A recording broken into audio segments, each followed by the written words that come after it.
नमस्कार। आप सभी को Zoom study centre by Mukesh का कोचिंग में आप सभी का स्वागत है। आज मैं आप सभी के सम्मुख मुगल सम्राट शाहजहां से संबंधित मैं डिस्कस करने वाला हूं, जिसमें आज मैं शाहजहां का उन कृतियों से संबंधित डिस्कस करूंगा जो कि आपका कॉम्पिटिटिव लेवल का एग्जाम के नजर से देखा जाए तो अत्यधिक इम्पोर्टेंट है। यानी आए दिन आपका कॉम्पिटिटिव लेवल का एग्जाम में शाहजहां द्वारा निर्माण किए गए भवनों से संबंधित आपका परीक्षा में प्रश्न पूछे गए हैं, चाहे वो रेलवे हो, एसएससी हो, एनटीपीसी हो, कॉमन हायर सेकेंडरी लेवल का एग्जाम हो या कॉमन गेजेट लेवल का एग्जाम हो। तो समय न गंवाते हुए हम टॉपिक्स की ओर बढ़ना चाहूंगा। इससे पहले आप सभी से आग्रह है, यदि आप नए हैं तो मेरे चैनल को सब्सक्राइब कर दीजिए और इस वीडियो में अंत तक बना रहिएगा, वीडियो स्किप करके मत देखिएगा। देखिए, आज का मेरा टॉपिक्स है मुगल सम्राट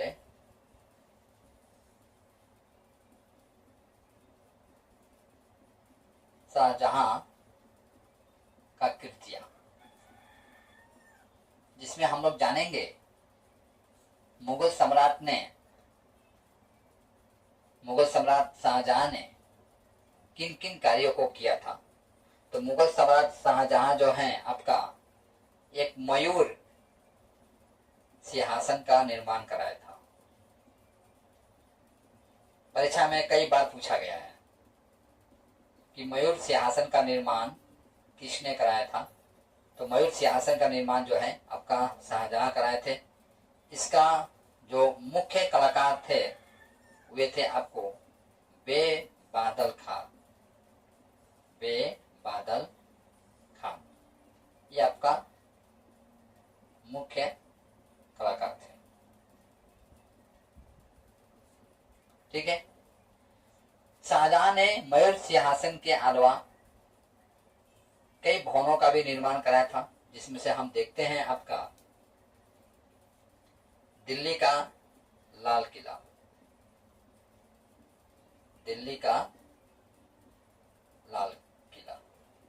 आपको बताना है कि प्रधानमंत्री और राष्ट्रपति कब दिल्ली के लाल किला पर झंडा फहराते हैं। मैं कुछ समय देता हूं, कुछ समय के अंदर आप कमेंट कीजिए। ठीक है। प्रधानमंत्री कब दिल्ली के लाल किला पर झंडा फहराते हैं और राष्ट्रपति, यहां से एक जीके निकलता है, मैं आपके लिए आंसर का जगह छोड़ कर रखता हूं। 2 नंबर में देखा गया आपका दिल्ली का जामा मस्जिद का निर्माण आपका शाहजहां के द्वारा होता है। 3 नंबर आपका आगरा का मोती मस्जिद,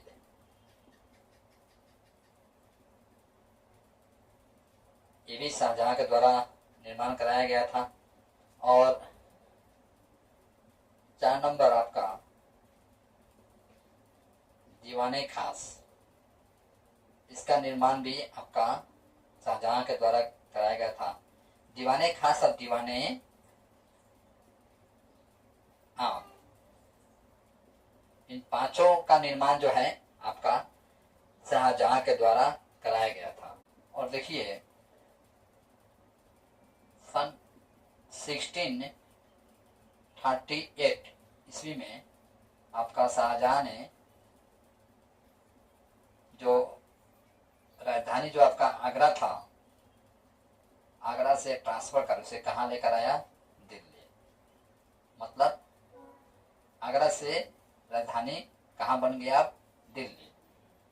शाहजहां के समय आपका राजधानी देखा गया आगरा था और आगरा से वह दिल्ली लेकर आता है। ठीक है। और देखिए, ये जो आप आगरा का जामा मस्जिद देखते हैं, ठीक है, एक तो आप दिल्ली का जामा मस्जिद देख रहे हैं और दूसरा है आपका आगरा का जामा मस्जिद। जिस तरह से आप देखे थे, लाल किला भी 2 है आपका।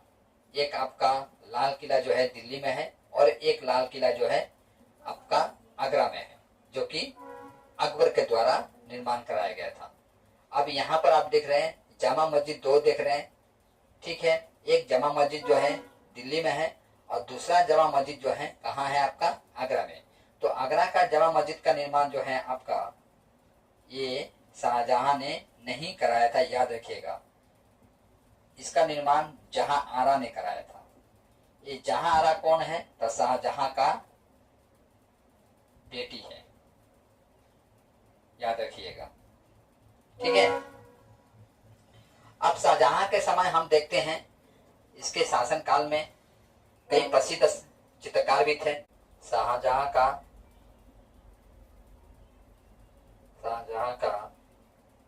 दरबारी चित्रकार,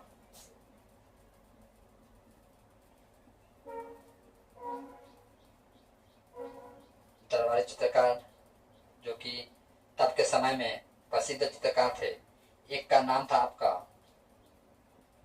मोहम्मद कासिम और दूसरा का था नाम मीर हासिम। ये प्रसिद्ध चित्रकार थे। और संस्कृत कवि देखते हैं हम आपका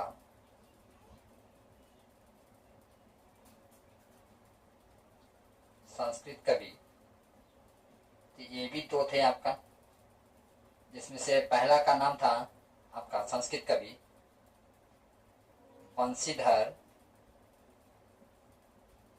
बंशीधर मिश्र, पहला संस्कृत कवि थे। और दूसरा नाम था हरिनारायण मिश्र।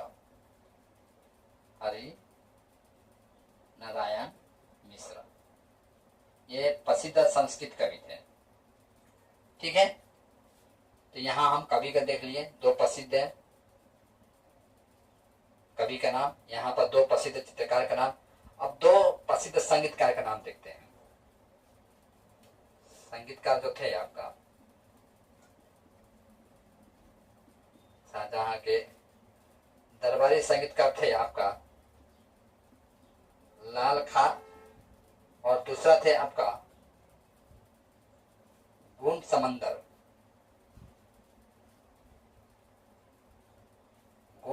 थे, ठीक है। देखिए शाहजहां का एक बड़ा पुत्र था आपका, शाहजहां का बड़ा पुत्र जिसका नाम था आपका दारा सिको जो था ये विद्वान था, जिसने आपका योग वशिष्ठ, रामायण, भगवत गीता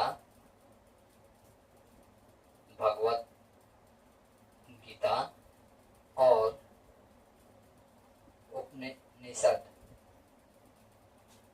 उपनिषद का फारसी भाषा में अनुवाद किया था।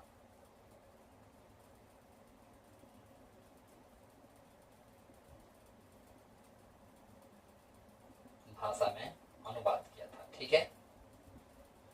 और दूसरी तरफ हम ये देखते हैं आपका शाहजहां के पीरियड को, आपका शाहजहां के शासन समय को स्थापत्य कला का स्वर्ण युग कहा गया है।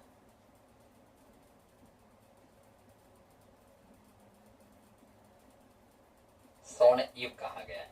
देखिए यहां से परीक्षा में प्रश्न पूछा गया है कि रामायण का फारसी भाषा में अनुवाद किसके द्वारा कराया गया था, ये परीक्षा में पूछा गया है। भगवत गीता का फारसी भाषा में अनुवाद किसने किया था या किसके शासन काल में हुआ था, और किसके मुगल डायनेस्टी में किसके शासन काल को स्थापत्य कला का स्वर्ण युग कहा गया है।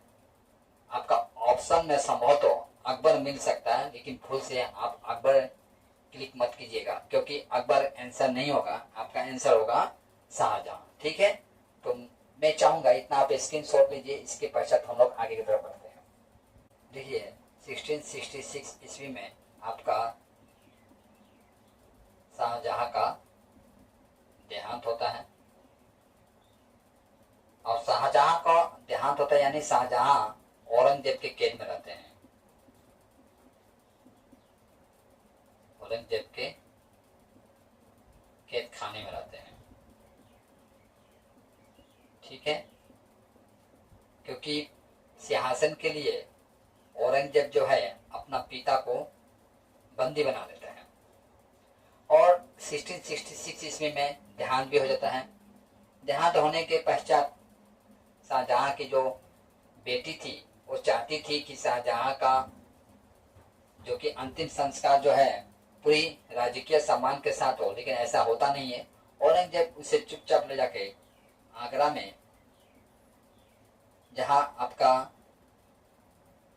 मुमताज का कब्र के समीप कब्र के समीप शाहजहां को दफना देता है।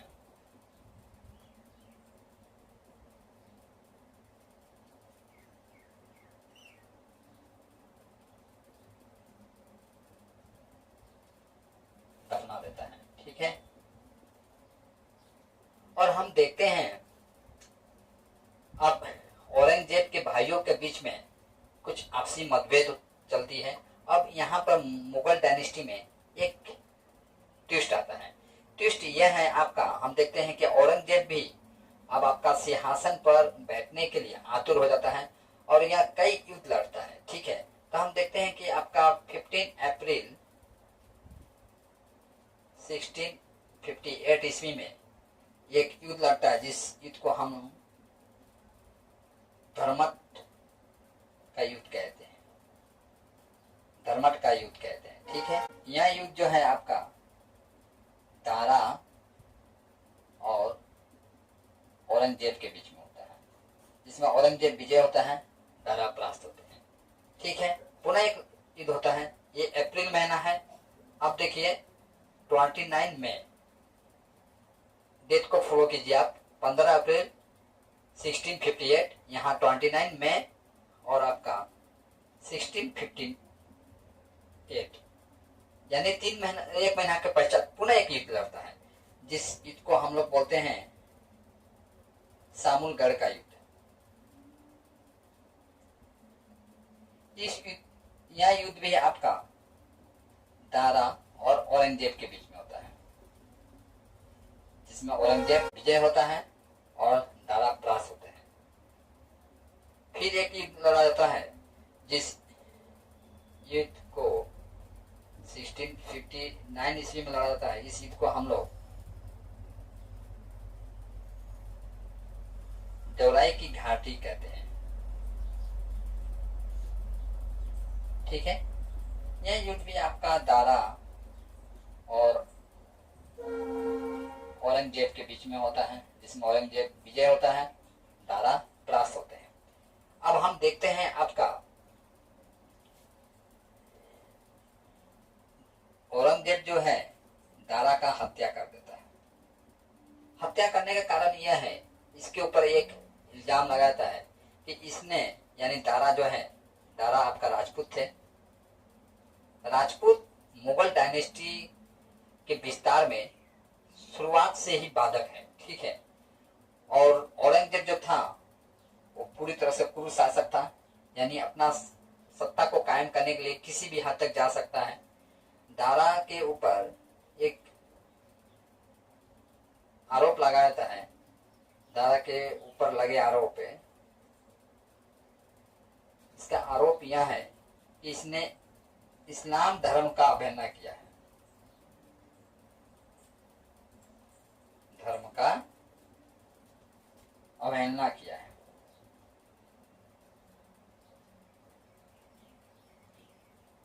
और इसका हत्या करा दिया जाता है। ठीक है, औरंगजेब के द्वारा